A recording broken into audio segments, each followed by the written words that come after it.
Welcome to Reality Check. For those who have seen some of my videos, you know by now that my goal is to make people aware of biblical truth and to entice people to dig into the scriptures for themselves instead of blindly following people with ear-tickling messages and thus remaining lukewarm toward God. I know many people who are religious and think of themselves as good Christians or messianic believers, but their fruit reveals otherwise, and that really disturbs me.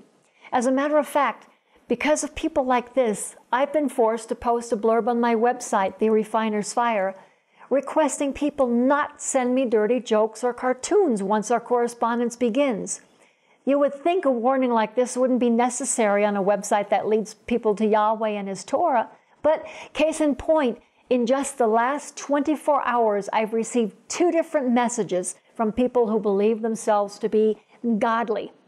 One of them forwarded a joke that included sexual innuendos and suggested women are whores, and the other was a picture posted on my Facebook wall by someone who thought crude language was an appropriate way to get her point across.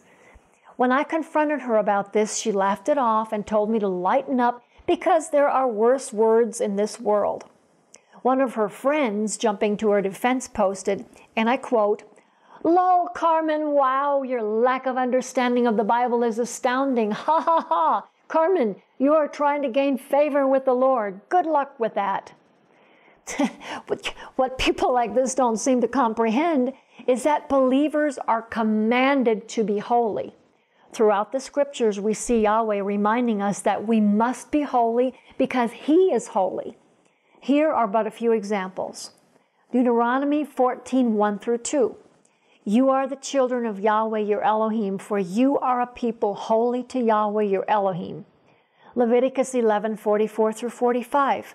For I am Yahweh your God, therefore consecrate yourselves and be holy, for I am holy. For I am Yahweh who brought you up out of the land of Egypt to be your God. Therefore you are to be holy because I am holy. Leviticus 20:8 says, observe my regulations and obey them. I am Yahweh who sets you apart to be holy.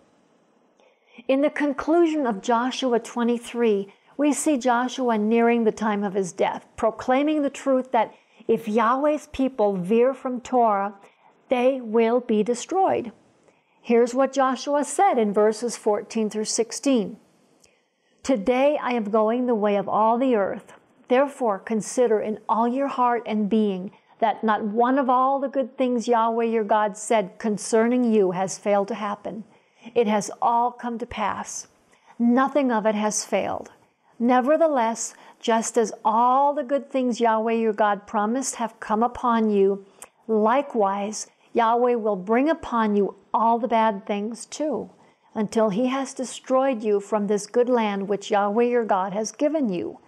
When you violate the covenant of Yahweh your God, which He ordered you to obey, and go and serve other gods and worship them, then the anger of Yahweh will blaze up against you, and you will perish quickly from the good land which He has given you. Joshua was reiterating Yahweh's command to obey so Yahweh's people could be holy.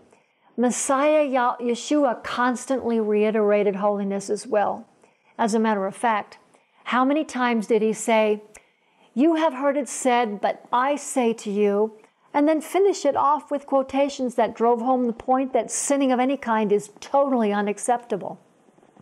But many people simply aren't listening because, like that woman I mentioned earlier, they believe a little cussing or a little immorality or a little adultery isn't that bad. After all, Jesus forgives us everything, doesn't He? The United States of America, which believes itself to be a Christian nation, is serving plenty of other gods because our favorite mantra, spurred on by people like Oprah and her ilk, is tolerance. Hey, all roads lead to God. Tolerance. Baloney. Torah reveals who God is and how we are to behave as His people.